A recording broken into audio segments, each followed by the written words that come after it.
রব্বানা যালামনা, বলেন রব্বানা যালামনা আনফুসানা ওয়া ইল্লাম তাগফির লানা ওয়া তুরহামনা লানাকুনান্না মিনাল খাসিরিন বলে বলে মসজিদে কেঁদেছো, আসরের নামাজ পড়ে কেঁদেছো, যোহরের নামাজ পড়ে কেঁদেছো, মাগরিবের পড়ে কেঁদেছো, এশার নামাজ পড়ে কেঁদেছো।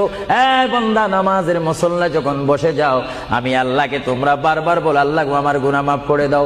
তারপরও আমি তোমাদের গুনাহ মাফ করে নেই। তারপরও তোমরা নিশি রাত্রে, মানুষ যখন ঘুমে যায়, তোমার বিবি যখন ঘুম যায়, তোমার ছেলে যখন ঘুম যায়, তুমি নিশি রাত্রে ঠান্ডা পানি দিয়ে ওযু বানিয়ে নামাজের মুসল্লায় বসে তুমি আবার যখন ডাক দাও, রব্বুল আলামিন, পৃথিবীর কোনো মানুষ আমার গুনাহ সম্পর্কে জানে না, তুমি আমার গুনাহ সম্পর্কে জানো।